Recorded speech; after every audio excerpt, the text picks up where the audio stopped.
umur kitab dan non-muslim silakan menyesuaikan.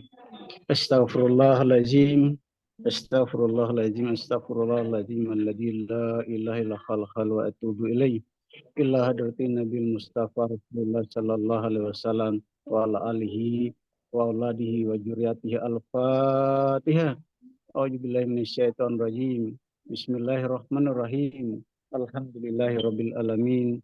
Arrahmanir rahim. Maliki yaumiddin. Iyyaka na'budu wa iyyaka nasta'in. Ihdinas siratal mustaqim. Siratal ladzina an'amta 'alaihim ghairil maghdubi 'alaihim waladdallin. Amin. Allahumma salli wa sallim ala sayyidina Muhammadin fil awwalin. Allahumma salli wa sallim ala sayyidina Muhammadin fil akhirin. Wa sallim wa radallahu ta'ala ala sahabati sayyidina Rasulillahi ajma'in. Amin amin. Bismillahirrahmanirrahim. Alhamdulillahirabbil alamin. Wassalatu wassalamu ala asyrafil anbiya'i wal mursalin. Sayyidina wa maulana Muhammad wa ala alihi washabihi wa tabi'in.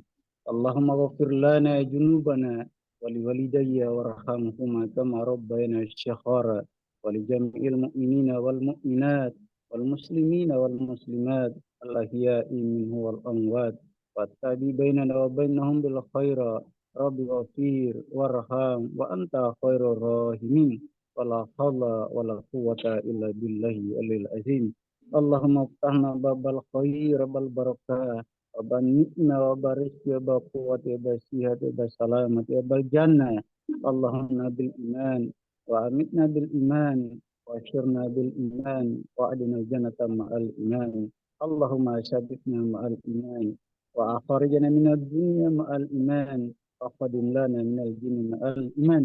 اللهم عافنا من كل بلاء الدنيا وعذاب الآخرة وشرعنا بحق القرآن العظيم ونبيك الكريم شر الدنيا وشر الآخرة غفر الله لنا ولهم برحمتك يا أرحم الراحمين.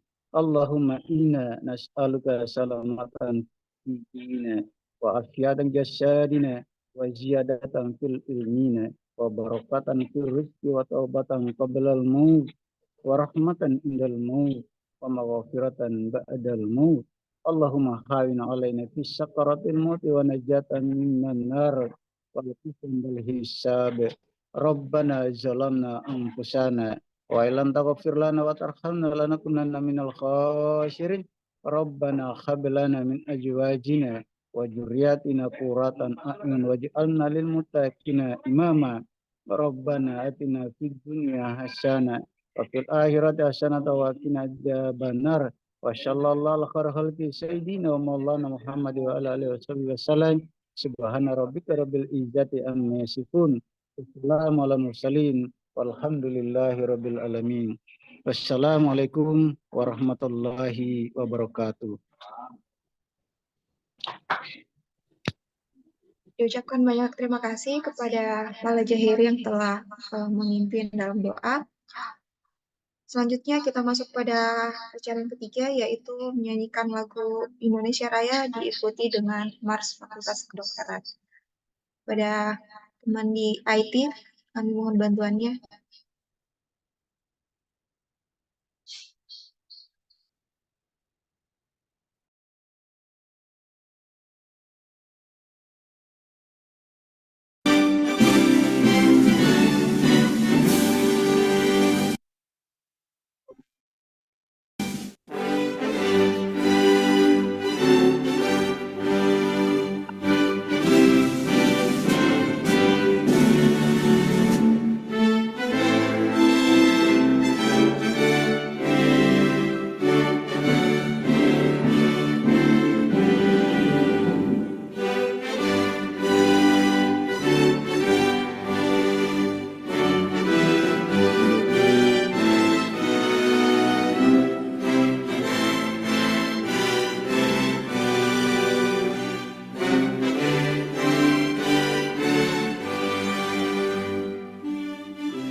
Bapak Ibu, sebelum kita lanjut ke acara sosialisasi, kami mohon untuk melakukan dokumentasi terkait kegiatan ini.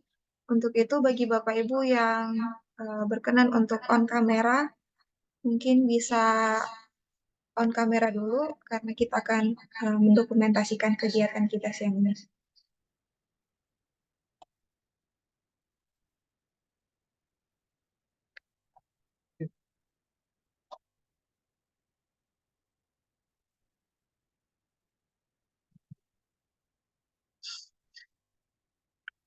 Untuk yang slide pertama, 1, 2, 3.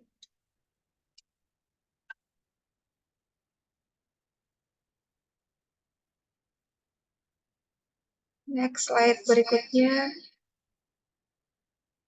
1, 2, 3.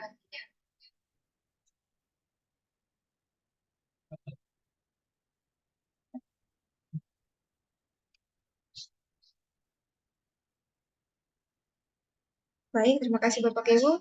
Kita lanjutkan ke acara yang selanjutnya, yaitu sambutan dan arahan dekan yang akan diwakili oleh Dr. Ahmad Batiar, yang akan dilanjutkan dengan sosialisasi hibah penelitian dan Penmas FK tahun 2024.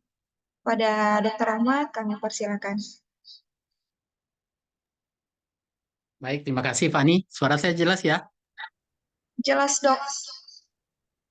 Baik, terima kasih teman-teman sekalian, semuanya, para dosen. Assalamualaikum warahmatullahi wabarakatuh. Selamat siang, menjelang hujan ini. Baik, teman-teman sekalian, puji syukur kita ucapkan kehadiran Allah Subhanahu wa Ta'ala yang telah memberikan kita kesempatan untuk bisa bertatap muka secara maya ya di Zoom hari ini untuk membicarakan eh, apa namanya penelitian dan pengabdian masyarakat yang ada dalam RKKL kita ya. Jadi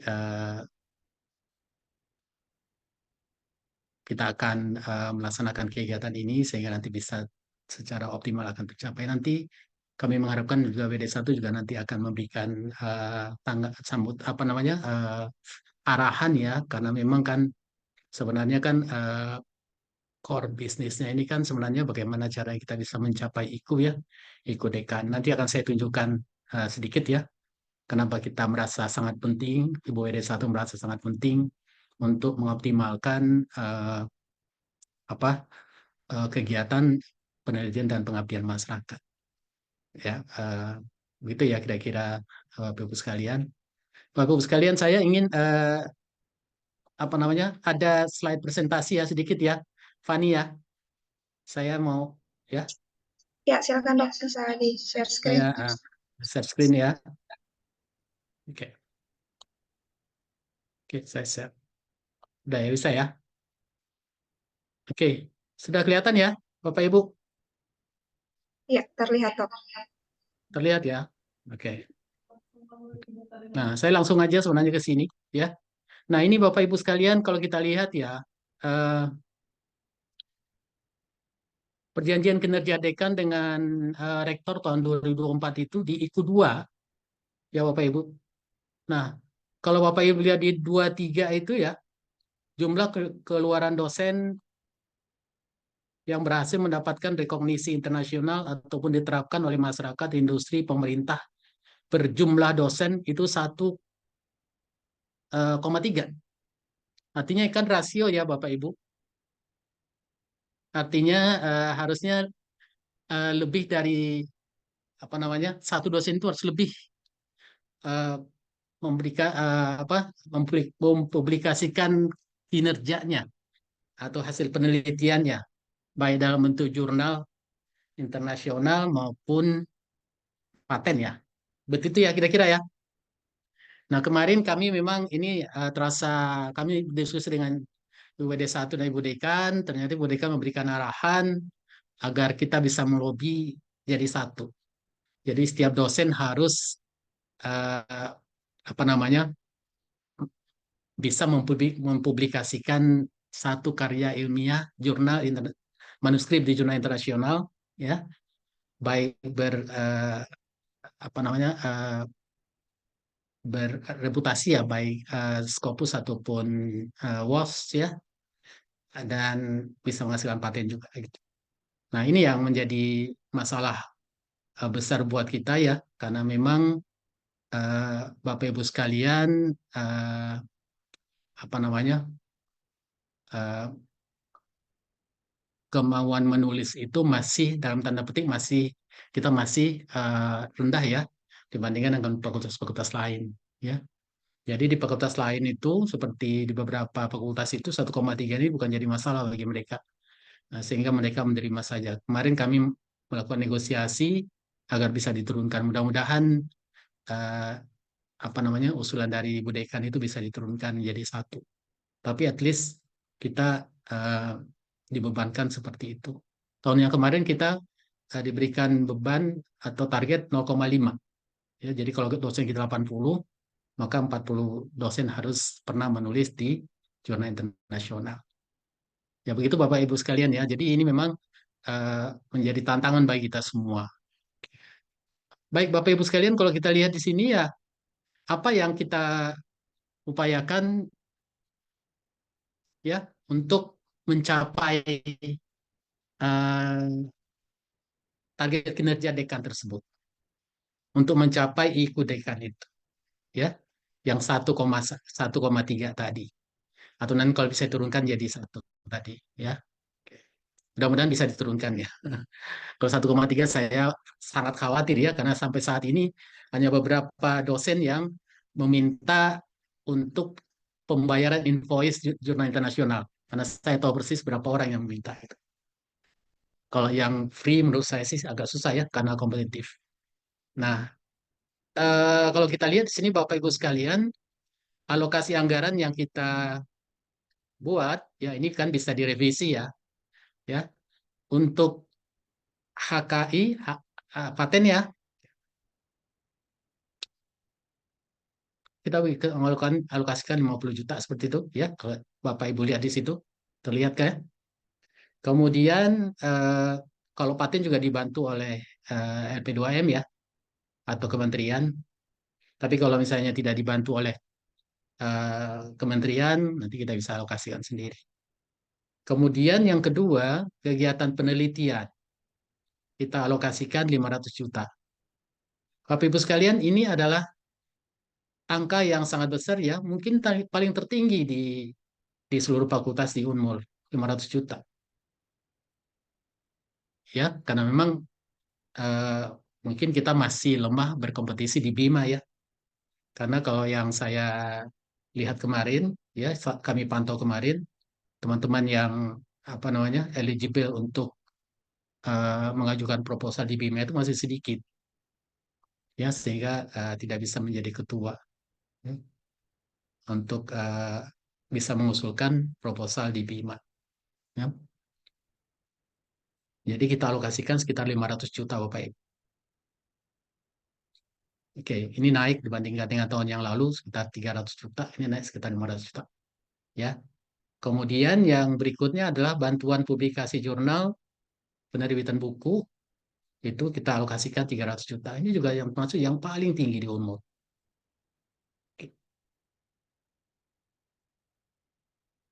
Kemudian kegiatan bantuan proofreading untuk penulisan artikel, ini 50 juta. Nanti bisa kita tambah kalau banyak yang mengajukan proofreading. Kemudian biaya untuk pengabdian masyarakat, ini 300 juta. Memang ada beberapa item atau beberapa anggaran ini ini yang mungkin masih diblokir ya. Seperti misalnya pengabdian masyarakat masih diblokir di kementerian, tapi eh, kami berjanji supaya segera di ini dibuka blokirnya. Mungkin PR4 sudah memberikan sinyal mungkin dalam bulan akhir Mei ini mungkin sudah nanti akan diajukan ke kementerian, termasuk yang apa namanya eh, bantuan publikasi. Jadi bantuan publikasi memang kita simpan sehingga nanti kita bisa nanti eh, alokasikan di akhir. Jadi mungkin kalau misalnya Bapak Ibu eh, membayar invoice, mohon maaf dibayar dulu, nanti akan kita bayar di akhir tahun ya. Mudah-mudahan nanti bisa tercover semuanya gitu ya, 300 juta. Itu mungkin alokasi anggaran yang kami buat ya Bapak Ibu untuk mencapai IKU tadi. Nah, sekarang persoalannya adalah eh, apakah kita nanti bisa mencapai IKU. Nah, salah satunya adalah kita membuat penelitian-penelitian yang mungkin nanti harapan kami bisa penelitian-penelitian bisa berkualitas sehingga nanti bisa dibuat hasilnya outputnya dalam bentuk apa outputnya adalah manuskrip yang nanti dipublikasikan di jurnal. Mungkin Bapak Ibu tidak bisa diterbitkan tahun ini. Saya kira tidak masalah, ya. Atau diterbitkan di tahun yang akan datang, ya. Nah, banyak juga yang kemarin masih belum diterbitkan, ya. Nanti bisa didiskusikan bagaimana langkah dan sebagainya, sehingga semua output penelitian dari tahun-tahun sebelumnya bisa dipublikasikan, ya. Jangan disimpan di laci atau di meja gitu ya, dalam bentuk dokumen penelitian, gambar hasil penelitian harusnya dibuat dalam manuskrip. Nah, itu kira-kira Bapak Ibu sekalian yang yang menjadi stressing atau penegasan kami, sehingga nanti mudah-mudahan alokasi anggaran yang banyak ini, yang 500 juta ini bisa uh, apa namanya uh, memberikan kontribusi untuk pemenuhan IKU, ya, sesuai dengan perjanjian dekan dengan rektor. Nah, yang saya ketahui dari pertemuan penandatangan IKU kemarin, kebetulan Ibu Dekan menugaskan saya bahwa memang uh, ketercapaian IKU ini akan menjadi indikator untuk uh, kinerja remunerasi. Jadi nanti kalau tidak tercapai, ya mungkin kita nanti akan dikurangi remunya. Tapi kalau tercapai nanti akan diberikan insentif juga untuk berlebih ya dibandingkan dengan yang lain.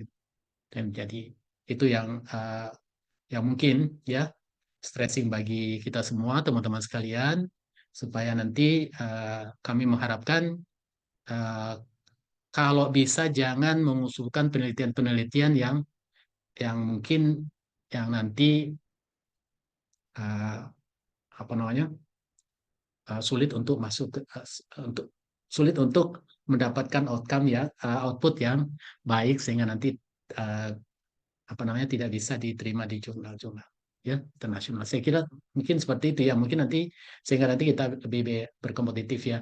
Kami mengharapkan penelitian-penelitian diusulkan itu ada penelitian yang baik ya. Nah, kemudian sesuai dengan apa namanya sesuai dengan apa namanya apa istilahnya itu sesuai dengan apa istilahnya yang prodi ya, sehingga nanti kita bisa apa namanya sesuai dengan roadmap prodi ya, maksud saya itu ya, sehingga nanti bisa untuk mencapai akreditasi yang lebih baik ya, terutama untuk prodi-prodi yang belum terakreditasi. Saya kira itu ya yang bisa saya sampaikan untuk pembukaan pada hari ini ya. Mudah-mudahan nanti Ibu WD1 bisa memberikan apa namanya strategi-strategi ya yang nanti bisa sehingga nanti kita bisa apa namanya bisa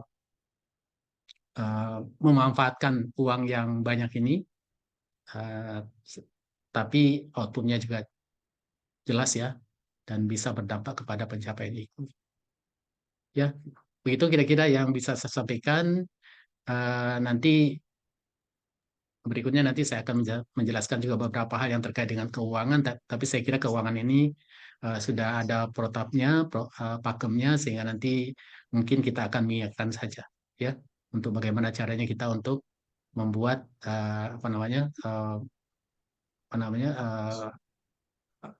pertanggungjawaban, pertanggungjawaban keuangan sehingga nanti tidak diperiksa.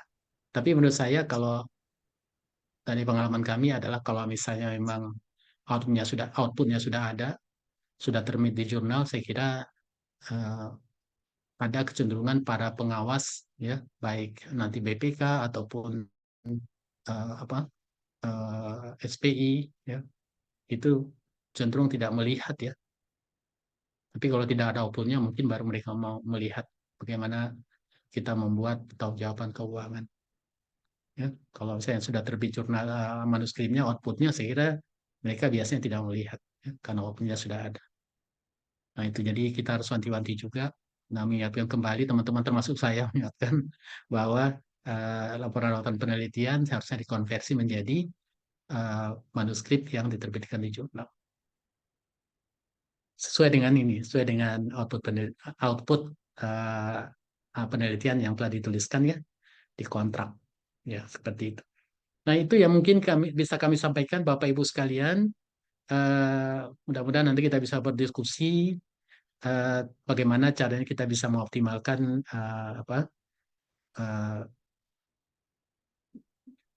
alokasi anggaran yang mungkin telah kita siapkan. Baik, saya kira demikian. Terima kasih. Assalamualaikum warahmatullahi wabarakatuh. Baik, terima kasih Dr. Ahmad atas penjelasannya. Selanjutnya kami beri kesempatan kepada Dr. Hotim. Mungkin ada yang ingin disampaikan terkait dengan hibah penelitian dan Pengmas FKMU tahun 2024. Dipersilakan, Dok.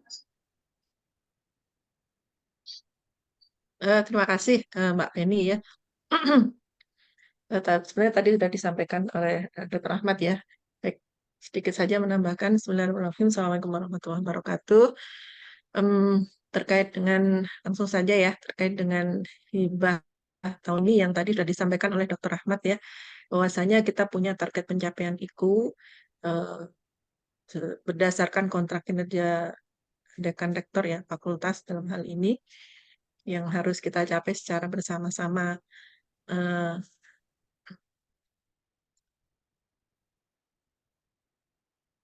Selain itu, ada kebutuhan untuk menunjang akreditasi program studi. Mengingat kita ada 9 program studi yang tentu saja secara periodik harus melakukan proses akreditasi tersebut. Khususnya adalah masalah penelitian yang dilakukan oleh dosen di program studi tersebut harus mengacu kepada keunggulan atau visi keilmuan prodi dan juga visi roadmap penelitian dosennya. Beberapa waktu yang lalu kita sudah melakukan workshop untuk penyusunan roadmap dosen, ya. Ternyata memang itu sangat berguna gitu dalam proses akreditasi. Karena harusnya kita meneliti itu sesuai dengan roadmap kita gitu, ya. Sesuai dengan bidang kita masing-masing. Dan tentu saja karena memang ada kebutuhan untuk mengembangkan keilmuan di prodi masing-masing, maka pilihan kita itu juga harus mengandung muatan keunggulan prodi. Nah, arahan dari Ibu Dekan untuk hibah tahun ini ada proporsi untuk yang memuat keunggulan prodi, ya. Nanti akan diutamakan sekian persen begitu dari proposal yang ada harus memiliki keunggulan tersebut. Lalu bagaimana jika timnya itu lintas prodi, ya? Maka yang dilihat barangkali nanti adalah dari ketuanya, ya. Paling sementara itu gitu, ya. Tentu nanti kita mengundang juga para koordinator program studi, ya, untuk bisa menilai secara bersama-sama proposal yang ada itu mana yang sesuai dengan keunggulan masing-masing, ya. Karena memang sangat penting ini dan itu menjadi salah satu penilaian dari proposal yang masuk yang tadi disampaikan oleh Dr. Ahmad akan dilakukan secara kompetitif begitu, ya. Kemudian terkait dengan pencapaian itu, ini coba barangkali nanti juga mohon masukan dari Bapak Ibu semuanya, ya, apa strategi kita untuk bisa meningkatkan kapasitas dan budaya menulis kita gitu, ya, kesukaan kita pada menulis, ya. Kalau selama ini kita pendidikan itu sudah terjadwal bisa terlaksana dengan baik gitu, ya. Maka penelitian ini seyogyanya nanti bisa kita jadwalkan secara rutin yang nanti kita bisa fasilitasi teman-teman untuk bisa menulis manuskrip bersama. Oleh sebab itu di dalam panitia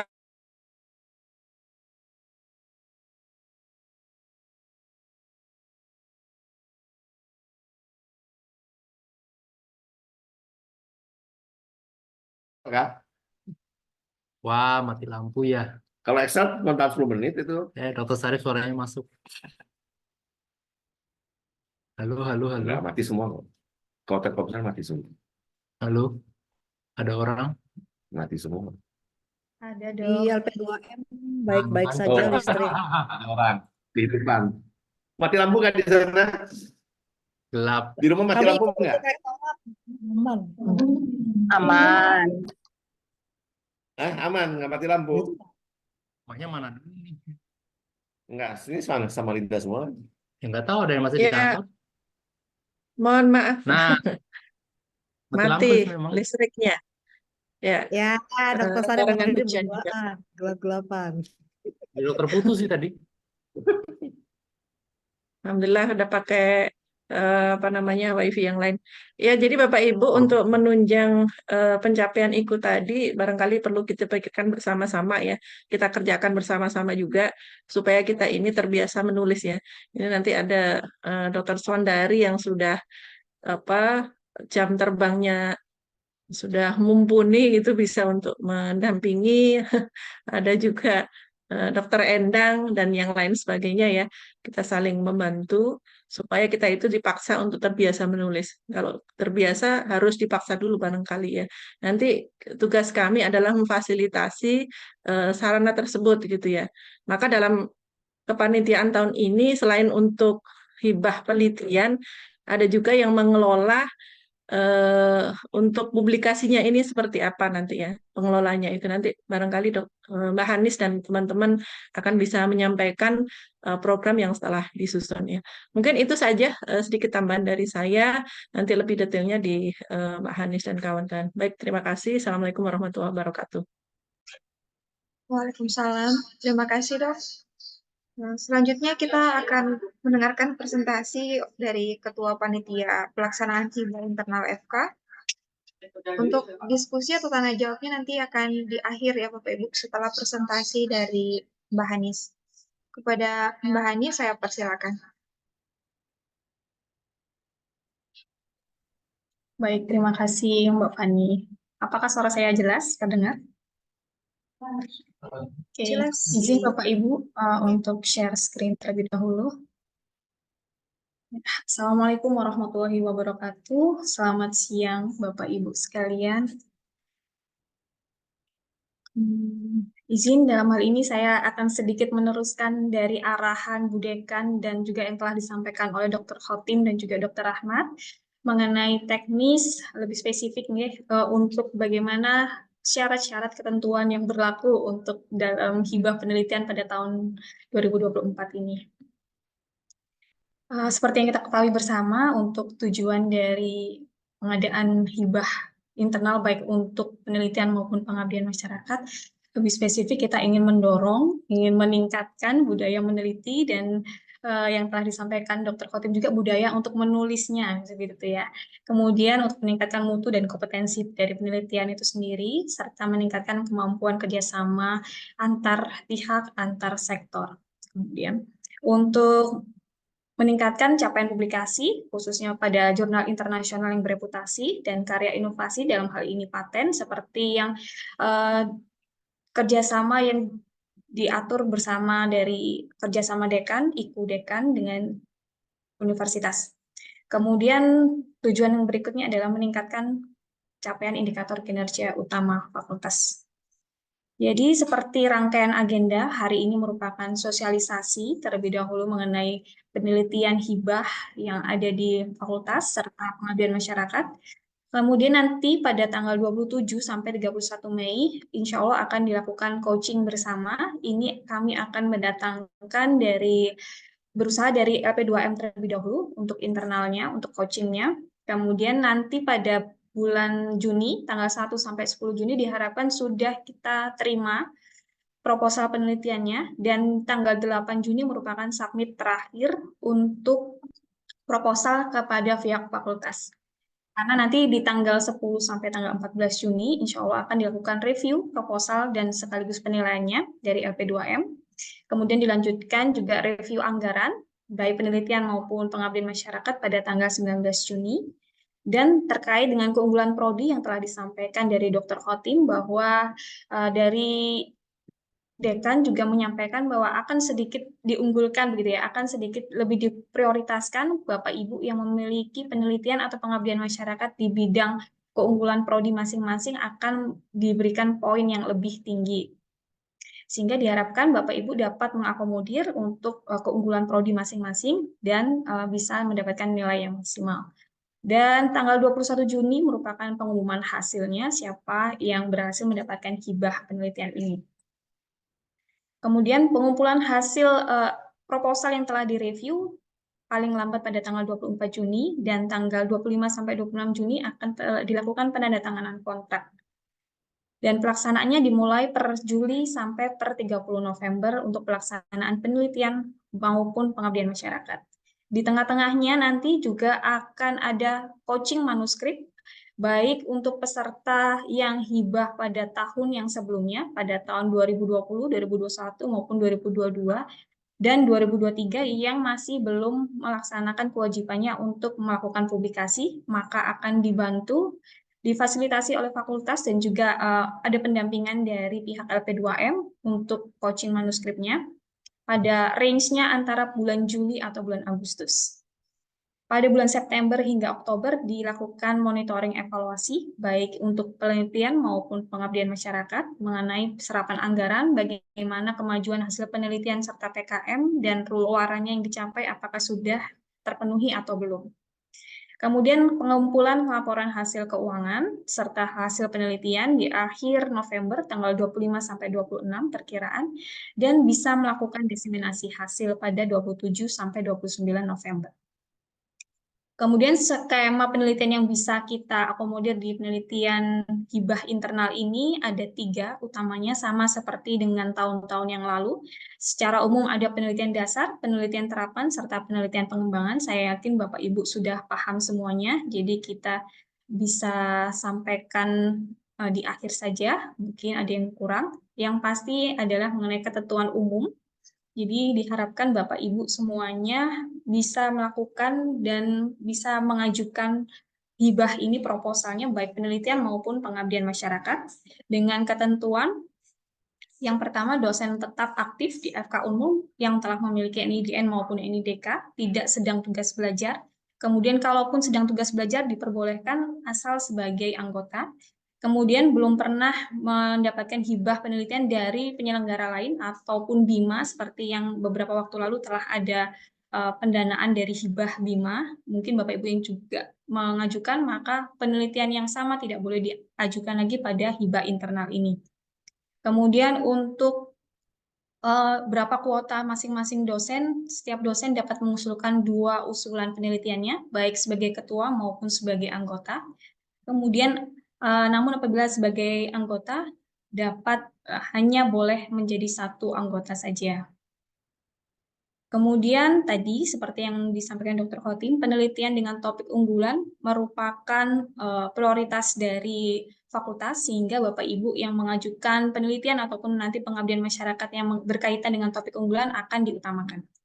Kemudian bagi pengusul yang telah dibiayai pada tahun sebelumnya, wajib terlebih dahulu telah mempublikasikan hasil penelitiannya. Namun khusus untuk yang tahun 2023, minimal telah mensubmit hasil publikasinya di jurnal yang dituju seperti yang dijanjikan pada hibah tahun 2023 yang lalu. Kemudian apabila masih terkendala belum dapat menyelesaikan manuskripnya ataupun belum bisa mempublikasikan, maka terjadi tidak boleh gitu ya, tidak boleh mengajukan proposal pada tahun ini sebagai ketua dan nanti harus diikutkan atau wajib mengikuti coaching manuskrip.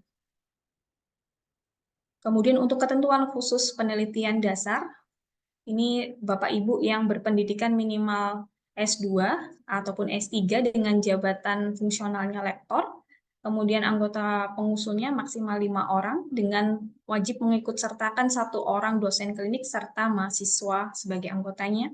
diutamakan sebagai yang lintas prodi. Untuk penelitian pengembangan, Bapak Ibu yang berpendidikan S3 dengan minimal fungsional asisten ahli atau pendidikan S2 tapi jabatan fungsionalnya lektor.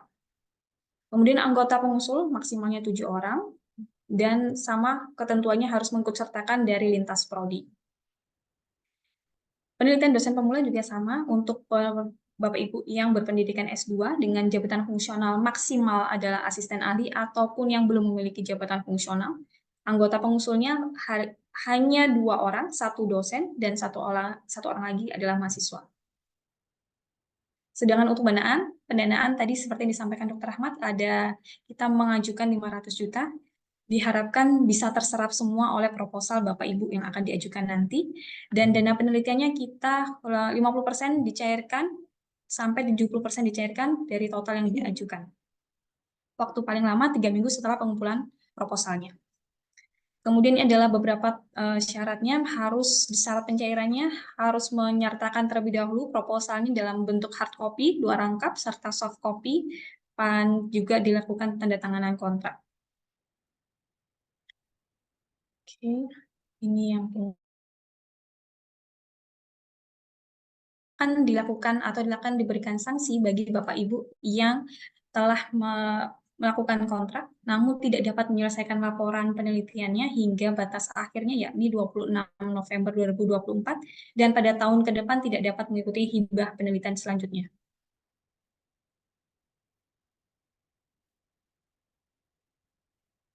Kemudian apabila didapatkan double funding, maka diwajibkan Bapak Ibu harus mengembalikan dana ke kas negara. Adapun luaran yang wajib dilakukan adalah artikel terpublikasi di jurnal internasional seperti yang disampaikan sesuai dengan IKU dekan, dan kemudian boleh dilakukan adanya paten ataupun hak kekayaan intelektual dan juga paten yang terpublikasinya secara internasional. Adapun luaran tambahan dapat dibentuk proceeding maupun buku ataupun modul. Apabila ada yang ingin disampaikan atau ingin bertanya lebih lanjut, dapat menghubungi saya sendiri ataupun Ibu Nida dan juga Bapak Kumaidi. Kemudian untuk sosialisasi pada pengabdian masyarakat secara umum sama, namun pada skema yang diterima adalah 3 utamanya, yakni kemasyarakatan, kewilayahan, dan kewirausahaan, dan diarahkan kalau dari fakultas adalah program yang diutamakan adalah PKM, kemudian PKMS, PPDM, dan PPU-PIK.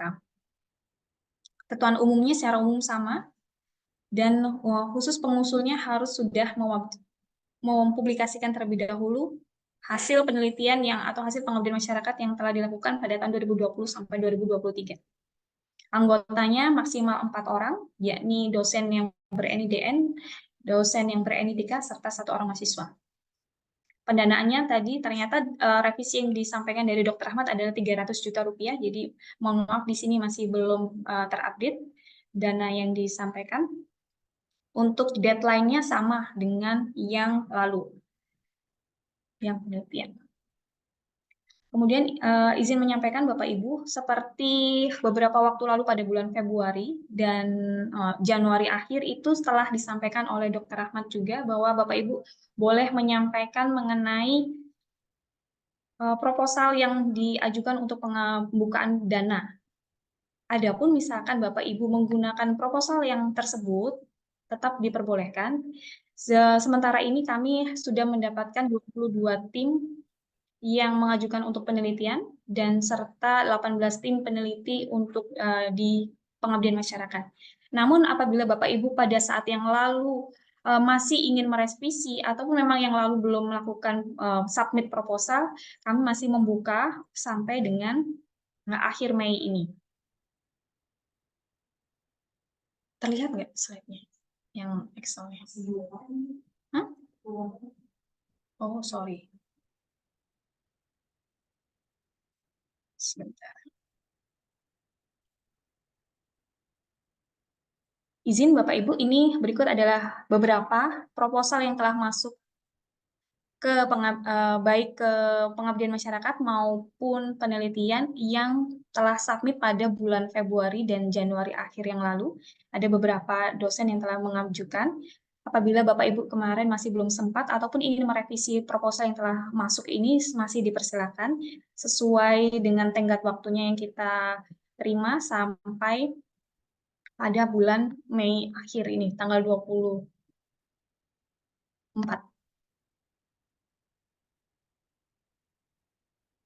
Demikian yang bisa saya sampaikan. Apabila ada yang ingin ditanyakan atau masih belum jelas mengenai ketentuan dan syarat yang harus dilakukan dalam pengajuan ini, saya persilahkan. Terima kasih atas perhatiannya. Wassalamualaikum warahmatullahi wabarakatuh. Baik, terima kasih Mbak Hanis atas pemaparannya. Selanjutnya kita akan masuk pada sesi diskusi. Kepada Bapak Ibu, jika ada yang ingin didiskusikan atau ditanyakan, mungkin bisa raise hand di Zoom-nya atau langsung. Mungkin langsung keuangan dulu ya, sedikit ya, Fani. Oh iya, silakan Dok. Ya. Ya. Ya, Bapak Ibu sudah ya, kelihatan ya? Terlihat ya? Iya, sudah terlihat Dok. Oke.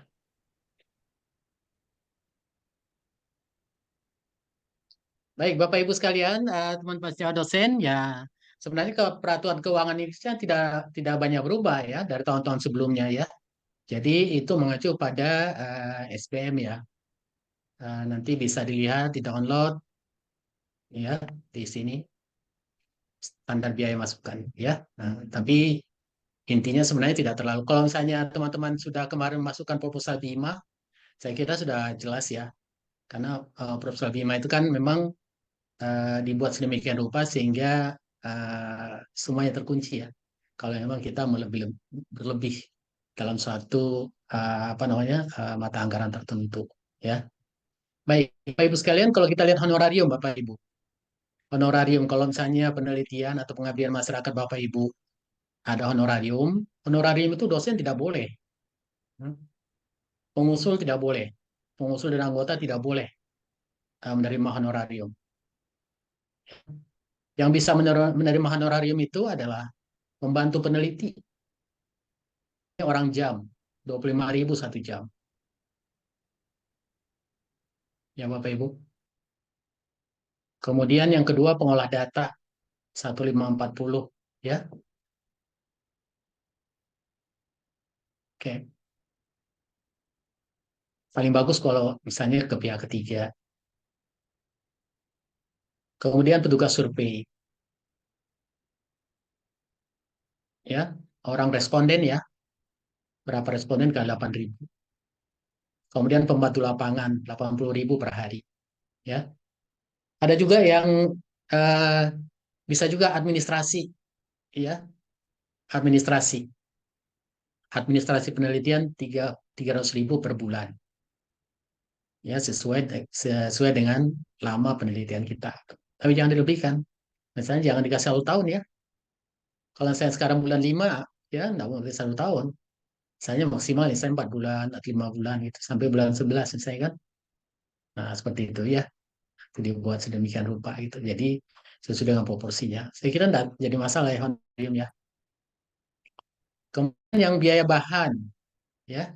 Kalau misalnya teman-teman buat biaya bahan penelitian di laboratorium ya, atau misalnya di lapangan nanti kalau ada bahan, pembelian bahan dan alat penelitian menggunakan pihak ketiga ya, yang ditandai dengan adanya faktur, invoice dengan pajak sesuai dengan ketentuan. Misalnya kita di bahan misalnya bahan laboratorium. Nah, misalnya kita beli misalnya di toko apa gitu, itu kan pihak ketiga tuh. Ya, harus ada faktur dan invoice. Oke. Kemudian pembelian kurang dari 2 juta belum terkena PPN dan PPh. Tapi asal ada NPWP-nya. Ya. Pembelian lebih dari 2 juta, PPN 11%, PPh 1,5%. Harus ada NPWP dari penjual. Kemudian sewa alat. Kalau misalnya nanti menyewa alat, ya. Kalau misalnya nanti penelitiannya di tempat lain atau di laboratorium yang punya ISO misalnya, ya kan? Nah, kalau tentang sewa alat, misalnya pasti akan kena pajak ya, berapapun nilainya, ya, kalau namanya sewa. Oke, oke, Bapak Ibu ya, itu bahan ya. Oke. Kemudian khusus pengabdian masyarakat, pembelian alat bahan diharuskan untuk kepentingan masyarakat. Kalau yang mengusulkan BIMA sudah jelas, ya. Kalau pernah mengusulkan BIMA pengabdian masyarakat sudah jelas. Jadi intinya alat atau bahan itu harus diserahkan ke masyarakat yang kita eh, misalnya edukasi ataupun kita tingkatkan apa namanya kemampuannya dan lain sebagainya. Misalnya seperti ini, misalnya kita melakukan pengabdian masyarakat pemberdayaan kelompok penderita DM di suatu komunitas misalnya. Tentu misalnya kita membeli alat misalnya gula darah, pemeriksaan gula darah. Nah, alat-alat itu harus diserahkan ke kelompok itu, ya. Jangan dibawa pulang, diserahkan ya. Jadi kasih tanda terimanya. Kemudian jika mendatangkan ahli atau pakar honor pakar kan bisa misalnya kita datangkan misalnya seorang ahli penyakit dalam untuk memberikan penyuluhan misalnya. Itu bisa dianggarkan ya. Kasih honorarium bagi spesialis penyakit dalam tadi ya. Kasih honorarium yang sesuai dengan SBM ya, kemudian biaya perjalanannya dikasih. Bisa. Oke, Bapak Ibu ya. Kalau khusus untuk pengabdian masyarakat. Kemudian yang berikutnya ada biaya transportasi. Kalau biaya transportasi dalam kota itu 50.000. Ya. Kemudian perjalanan luar kota mengikuti standar yang ada. Lumsum 430.000 per hari di Kalimantan Timur.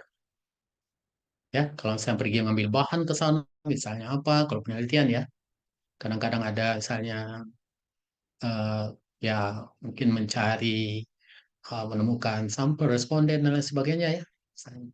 Nah, itu boleh diberikan perjalanan ya. Ya. Tapi proporsional. Jangan juga perjalanannya banyak. Kalau di Bima jelas ya Bapak Ibu ya. Kalau di Bima kalau perjalanannya banyak langsung merah, langsung tidak bisa, langsung tertolak. Jadi harus ada proporsinya. Nah, kita agak kesulitan juga membuat proporsi. Saya kira sesuai dengan kepantasan aja. Ya, jangan terlalu banyak perjalanan. Kemudian ini artikel processing charge (APC). Ini juga di BIPA juga diperbolehkan ini, ya. Ini sebenarnya bukan maksimal 15 juta ya. Kalau misalnya Bapak Ibu mempunyai keyakinan hasil penelitiannya, output penelitiannya bisa dipublis pada tahun ini, tahun 2024. Artinya mungkin tidak sampai terpublish, tapi ada invoice dari penerbit ya. Nah, mereka mengeluarkan LOA, ya, kemudian disuruh bayar, ada invoice-nya. Nah, bisa 15 juta dimasukkan di penelitian kita, di anggaran penelitian. Tapi kalau tidak yakin, Bapak Ibu, tidak yakin bisa submit atau mendapatkan invoice diterima lah ya pada tahun ini, jangan dimasukkan. Ya. Oke, jangan dimasukkan. Kalau tidak yakin kan nanti akan menjadi masalah ya. Kemudian kalau proofreading itu sudah ada ya, tersendiri mata anggarannya.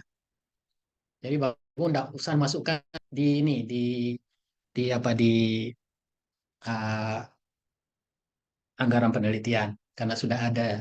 Nanti karena proofreading ini kan masih memang kasih kena bintang ya. Tapi nanti kami berjanji akan membuka bintang. Jadi mungkin nanti kita akan bisa tambah juga di akhir tahun. Kalau misalnya memang banyak teman-teman yang memerlukan proofreading untuk manuskripnya, ya nanti kita akan bayarkan pada akhir tahun.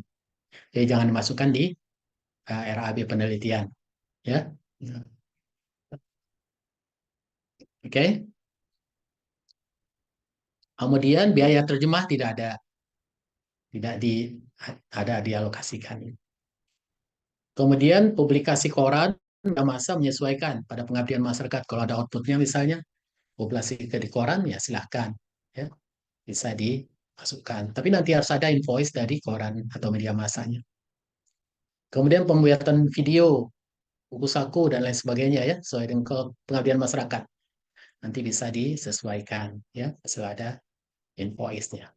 Ya, nah itu yang artikel processing charge. Nah itu kira-kira itu ya yang mungkin yang penting-penting ya, yang mungkin yang Bapak Ibu mungkin apa namanya bisa cantumkan di rapnya. Tapi yang paling penting adalah proporsional lah ya. Nah kalau bisa penelitian-penelitian itu sampelnya banyak dan meliputi daerah yang luas ya. Nah sehingga nanti mudah diterima di jurnal-jurnal internasional ya. Kalau jangan sedikit. Kalau sedikit kemungkinan jurnal internasional itu agak sulit ya, kecuali memang dia sangat spesifik ya. Nanti kita bisa apa diskusikan lah kira-kira ini nggak diterima di jurnal-jurnal internasional. Kalau bisa lebih banyak sampelnya. Baik, saya kira itu Fani yang bisa saya sampaikan. Nanti mungkin ada diskusi-diskusi ya. Terima kasih. Assalamualaikum warahmatullahi wabarakatuh. Ya, baik, terima kasih ya dok. Lanjut Bapak Ibu, jika ada yang ingin ditanyakan, boleh raise hand atau silakan bertanya.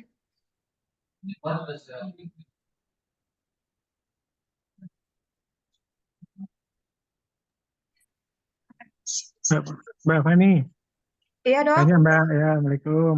Ya, Waalaikumsalam. Silakan Dokter Ferry. Nah, Mbak, mau nanya, Mbak, tadi formasi tadi penelitian dasar ya, penelitian dasar tuh tadi saya terlewat tadi apa itu tuh berapa orang dan mahasiswa dilibatkan tidak dan berapa apa dan Lisa Prodi.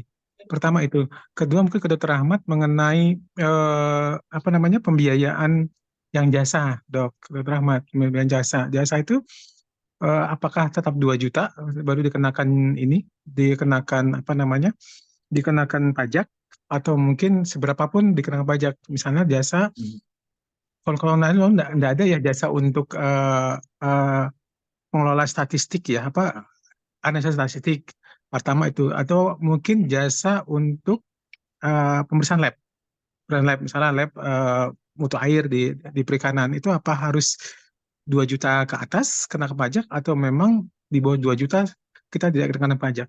Mungkin itu Mbak Fani, makasih. Baik, terima kasih Dokter Ferry atas pertanyaannya. Mungkin yang pertama saya ke Dokter Ahmad untuk bisa menjawab pertanyaan dari Dokter Ferry tentang pajak dari pengelolaan jasa. Ya jasa Pak Ferry jasa ini ya. Ya. Berapapun jasa harus kena pajak ya. Iya, kalau salah Pak Dapat ya. Terus ya, jadi berapapun kalau jasa, kalau apa namanya biaya untuk analisa data itu sudah ada di SBM, jadi bisa Analisa data ya. 1540 ya. Oh gitu Jadi ya, itu ya, tidak ya. terkena pajak. Iya, Ya, ya. 1540. Jadi ya Pak nanti Rahmat, seperti biasa lah. kalau itu termasuk jasa ya pemeriksaan lab tuh ya, karena tahun kemarin yang saya Iya. 2 tahun yang kemarin tuh sama Mas Jami, kok nggak salah ya di atas 2 juta baru dia kena pajak gitu loh. Makanya saya khawatirnya apakah itu kalau menurut saya jasa sih ya, bukan Jasa. barang jasa ya. Iya. Mungkin tahun ini saya coba nanti dinaikkan lagi ya Pak Rahmat ya. Iya, Tahun iya. kemarin Iya, harusnya di oke. atas 2 juta. Kebetulan saya Iya. di bawah 2 juta waktu itu.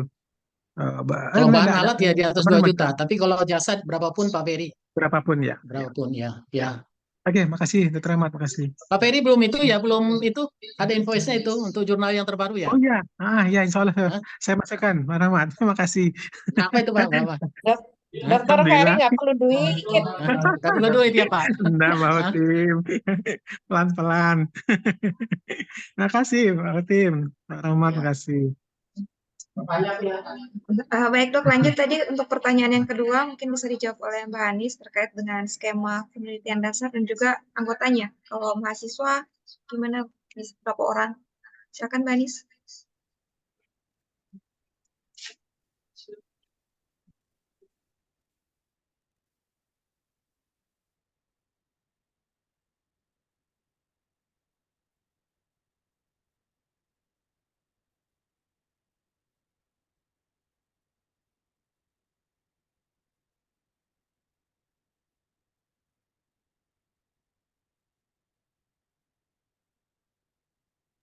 Suaranya belum keluar ya, Mbak ya? Atau saya masalah ya? Suara Mbak Hanis? Mbak Hanis kayak suaranya tidak terdengar. Oh maaf dok, izin. Tadi Ya, belum Ya, mute-nya. lampunya nyala. Izin dok, jadi ya, untuk ketentuan khususnya tadi, secara umum ya. penelitian dasar maupun penelitian pengembangan semuanya wajib melibatkan mahasiswa 1 orang, Oke. dokter. Satu orang ya. Oke, Oke. oke Kemudian untuk Mbak. jumlah anggota yang lain, untuk dasar dan terapan, itu kurang lebih 5. Kalau yang dasar, terapan penelitian dan pengembangan 7 orang maksimalnya. Kalau yang dosen pemula sepertinya Dr. Ferry tidak di sini, jadi saya ini kan yang spesifik untuk Dr. Ferry antara penelitian dasar, terapan ataupun pengembangan, dok. Kemudian Oke, tetap siap wajib Mbak. melibatkan dosen klinik yang ber-NIDK, NIDK, berarti yang dari ya. AWS. Oke. Oke, ya. Ya, berarti komposisinya dari 5 orang nih Mbak, 1 mahasiswa, 1 dosen dosen klinik yang ber-NIDK, 3-nya Betul. lintas prodi atau 1 prodi? Harus lintas prodi lagi? Diutamakan lintas prodi, dokter. Oke, Diutamakan ya. lintas prodi, berarti sebaiknya ada dari prodi yang lain. Meskipun nanti juga ada yang sesama prodinya sama juga nggak apa-apa. Jadi misalkan Dokter Ferry dengan Dokter Nisa, nanti sisanya mungkin dari KU ataupun dari PSDK, dok. Perawatan, ya. Oke. Oke, oke, makasih Mbak Hanis, makasih. Oke, sami-sami dokter. Ya.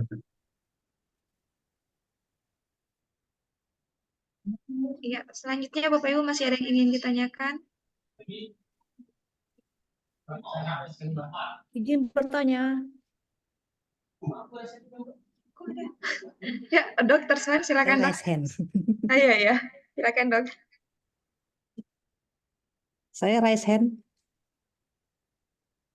Ya, Dokter Silakan, Swan, Mas. silakan dok. Saya ingin konfirmasi saja untuk daftar yang Excel, daftar proposal yang masuk. Itu saya di belakang saya untuk 5 tim penelitian di bawah. Punya Dr. Tina, Dr. Muti. 2 adalah pengabdian masyarakat. Jadi kalau bisa tolong dipindahkan kamarnya ke pengabdian. Boleh di-share screen kah untuk yang daftar? Untuk filenya sudah saya pengabdiannya lampirkan tadi. ke Sorry, daftar penelitian. meeting Zoom-nya juga, dok. Apa suara saya terdengar atau putus-putus?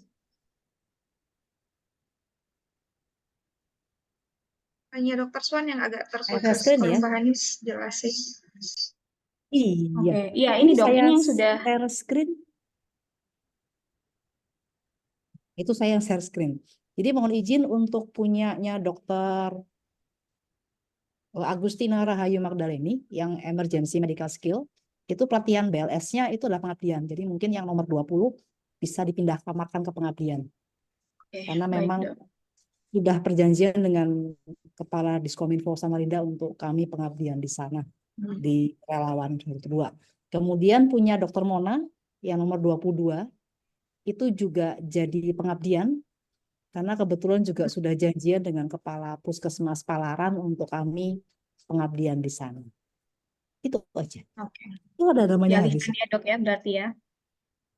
Terus satu lagi yang masalah pelibatan NIDK, nanti kita akan bahas lagi untuk nama-nama di sini akan kita keluarkan, mohon izin diganti sama NIDK.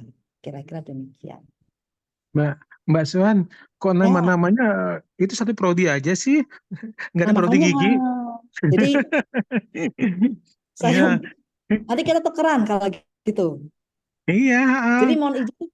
kok 1 prodi aja sepertinya ya. Ada sebuah cerita. Jadi mohon izin, Iya.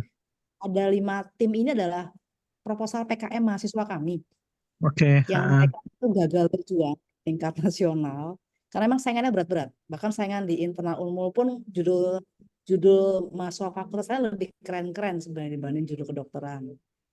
Nah, karena judul mereka bagus dari sisi kami tetap jadikan dia proposal, tapi dengan membawa nama dosen sebagai pembimbingnya. Karena memang topiknya juga bagus-bagus dan beberapa bidang juga sudah terlanjur janjian dengan pihak Puskesmas dan Diskominfo untuk kami berkegiatan di sana. Itu sih sebenarnya. Masalah anggota nanti kita putar-putar balik saja. Yang ada nama saya dikeluarin aja karena saya kan tidak eligible menjadi anggota dimanapun untuk hibah kali ini. Karena sudah dapat hibah tempat lain ya. Siap, Oke, itu siap aja mungkin Mbak Met, terima permintaannya kasih. nomor Siap. apa punya Dokter Tina nomor 20 sama Dokter Mona nomor 22 kita pindahkan di pengabdian. Saya stop share screen.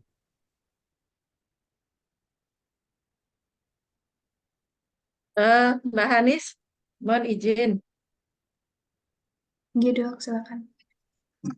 Ya, terkait dengan tim ya, apakah lintas prodi atau dalam satu prodi, sebetulnya kalau kita mengacu kepada kebutuhan akreditasi itu, setiap penelitian dosen di prodi tersebut itu harus ini ya, sesuai dengan visi misi prodi dan roadmap prodi sekaligus roadmap dosen sekalian keunggulan. Jadi kalau memang sekiranya kesesuaiannya dengan roadmap prodi itu terlalu jauh, itu perlu dipertimbangkan juga. Tapi kalau masih memungkinkan, oh misalnya misalkan eh, kedokteran dengan bedah, dengan RU gitu, masih mungkin saya pikir nggak apa-apa. Gitu. Tapi kalau memang terlalu jauh, misalkan eh, gigi gitu, nanti penelitian dasarnya dengan apa begitu, itu perlu dipertimbangkan lagi gitu. Dari teman-teman juga perlu mempertimbangkan hal tersebut ya. Karena nanti kan kalau untuk akreditasi juga pasti dievaluasi itu apakah penelitian itu sesuai nggak dengan roadmap prodi gitu. Toh nanti juga ada evaluasi untuk hal tersebut ya, ya Mbak Hanis ya. Itu saja. Baik dok, terima kasih arahannya. Baik, selanjutnya ada pertanyaan. Oh, ya, Pak Dwi silakan. Baik, terima kasih Pak Pani. Assalamualaikum warahmatullahi wabarakatuh. Oke, terima kasih Mbak Anis, tim, Dr. Rahmat. Mau bertanya mengenai untuk biaya publikasi. Untuk sementara ini kan kami yang rata-rata di PSDK untuk publikasi jurnal internasionalnya yang terindeks. Seperti itu kita menggunakan biasanya yang tidak berbayar alias gratis. Tapi kan ini memerlukan waktu yang lama. Ya, saya juga punya yang dari submit, kemudian sudah di-review, kemudian di-submit kembali sampai menunggu hasil aja udah hampir setahun seperti itu.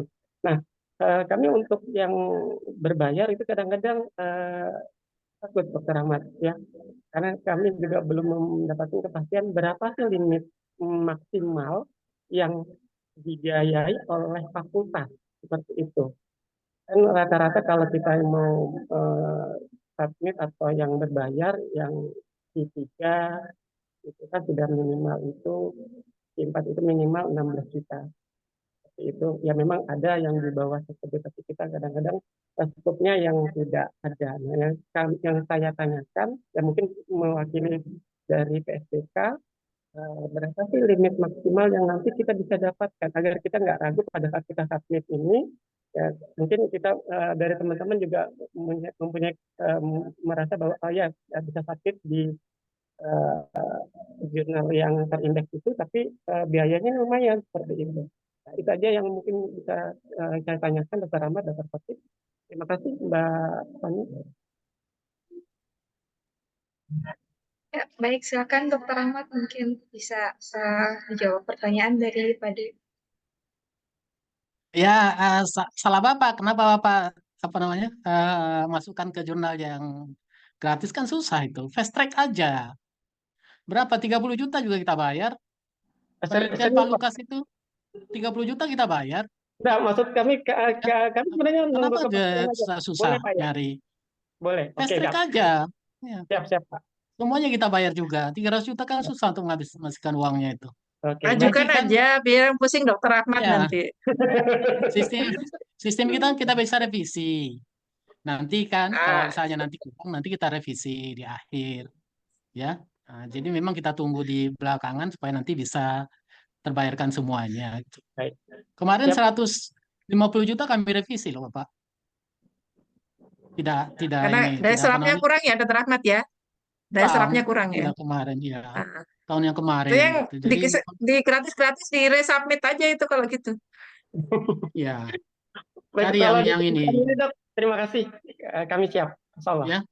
Jangan ragu lah kalau yang seperti itu. Siap, Dok. Uangnya nanti kita bisa revisi, kita tambah, Baik, ya Dok. kan? Terima kasih, Untuk Dok. kalau kurang misalnya, ya. Baik, Hmm. baik, Dok. Terima kasih. Ada satu jurnal itu yang Q1 itu yang 35 juta. Ibu dekan setuju itu tuh dibayarkan, ya. Kalau Yang misalnya penting 10 manuskripnya juta, dulu 800 memenuhi juta. syarat. Iya. Fast track aja, Mas. Ya, jangan terlalu lama. Baik, Dok. Tapi Terima jangan kasih. ini ya, jurnal abal-abal ya. Harusnya memang Enggak, insya jangan Allah jurnal enggak. yang ini. Ini ya. Jangan jurnal-jurnal yang ini ya. Memang harus jurnal yang bereputasi kan. Baik, Dipastikan ya. Jangan karena cepat mungkin. Nah, jadi jurnalnya jurnal sudah. yang apa Selesaikan namanya? kan. Yang Dok. ya. Oke. Baik, Ya Pak, kita usahakan supaya nanti bisa terbayarkan semuanya ya. Jadi dosen tidak mengeluarkan uang lagi. Ya.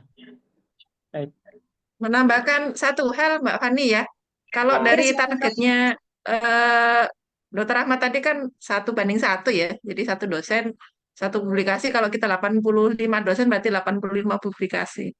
Nah, kalau kita apa namanya lihat kembali dengan standar kita, standar SPM kita itu kan sebetulnya satu dosen itu satu publikasi internasional sebagai first author ya.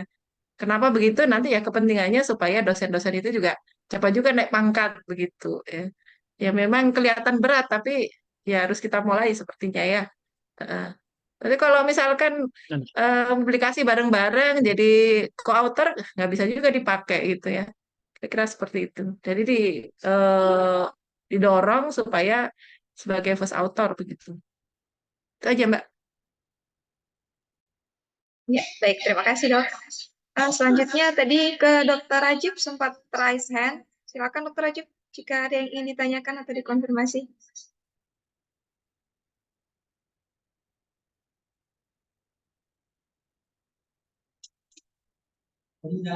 Masih mute. Dr. Rajib masih mute. Ya. Oh ya, Assalamualaikum warahmatullahi wabarakatuh. Yang mungkin ingin saya tanyakan, Mbak, itu terkait dengan berapa sih batasan pagu maksimal kalau untuk penelitian lab yang melibatkan pihak ketiga, misalnya Prodia. Ada nggak ya batasannya? Terus yang kedua terkait dengan penelitian dasar, itu mungkin saya nggak kurang nangkap tadi berapa maksimal anggota atau berapa jumlah ketua anggota peneliti ya. Itu aja sih. Terus yang kedua, misalnya dapat potongan itu nanti gimana ya prosedur pelaporannya? Oke. Baik, terima kasih Mas Rajib. Izin menjawab untuk yang spesifik untuk kaitan keuangan nanti dengan Dr. Ahmad saja, tapi setahu saya kalau limitan per proposal berapa, kita tidak ada nilai spesifik yang harus berapa per proposal. Nanti akan dicek kembali pada saat review anggaran oleh dari dosen-dosen internal reviewer kita, apakah memang patut anggaran sebegitu gitu ya. Misalkan anggarannya disampaikan 100 juta, tapi hal yang diteliti adalah hal yang dasar. Biasanya akan dinilai juga kepatutannya. Seperti itu, Mas. Jadi kalau spesifik, kalau memang dirasa wajar, mungkin akan di-ACC juga. Nanti akan lebih teknisnya mungkin Dr. Ahmad dan juga reviewer anggaran nanti yang akan menilai. Saat ini memang Mohon maaf, Mbak. tidak ada spesifik. Iya, Mas. Penelitian dosen pemula atau yang Iya, ya, jadi yang tadi dok. untuk Mas Rajib nanti yang mungkin bisa dilakukan adalah penelitian dosen pemula karena kondisinya masih maksimal pertama jabatan fungsionalnya terlebih dahulu karena kalau penelitian dasar maupun terapan jabatan fungsional minimal adalah lektor gitu. Oh, berarti Kemudian penelitian untuk dosen pemula. anggotanya kalau yang dosen pemula maksimalnya adalah 2 orang. Jadi Mas Rajib dengan 1 orang dosen lagi siapa, kemudian ditambahkan dengan 1 orang mahasiswa seperti itu Mas. Oke. Ya, izin nanti untuk buku panduan ataupun materi sosialisasi ini akan kami bagikan di akhir.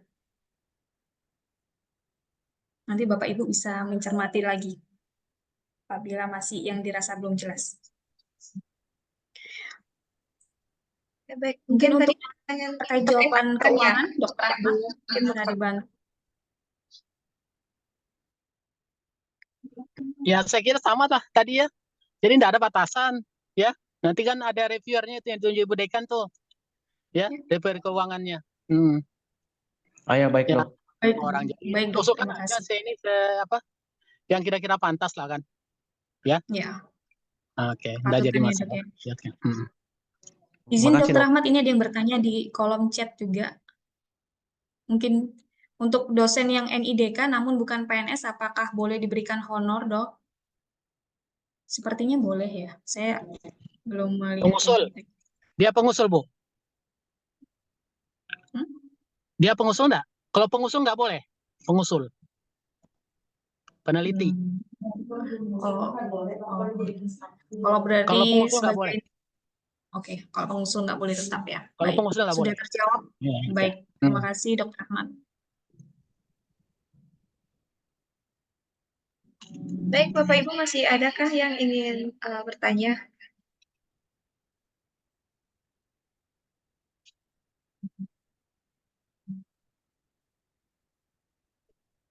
Tidak ada lagi ya, sepertinya mungkin sudah jelas tadi pemaparan dari Mbak Hanis dan juga penjelasan dari Dr. Ahmad dan Dr. Hotim terkait pelaksanaan hibah internal FK. Untuk panduannya nanti akan di-share setelah pertemuan ini. Nanti timeline-nya dan beberapa penjelasan yang juga tadi sudah disampaikan oleh Mbak Hanis, Bapak Ibu bisa kembali lihat lagi. Ada kontak personnya juga yang bisa dihubungi jika ada pertanyaan-pertanyaan yang akan dikonfirmasi kembali terkait dengan pelaksanaan hibah internal FK tahun 2024. Baik, Bapak Ibu, jika tidak ada lagi yang ingin disampaikan dan ingin ditanyakan, saya izin menutup kegiatan kita pada siang hari ini. Terima kasih atas waktu dan atas kehadiran Bapak Ibu sekalian. Saya akhiri. Wassalamualaikum warahmatullahi wabarakatuh. Dan selamat sore. Selamat sore. Terima kasih. Mbak Fani, Mbak Ani, Terima kasih. teman-teman, panitia, Tarif udah Bapak bubar. Ibu, Terima kasih. semangat. Dan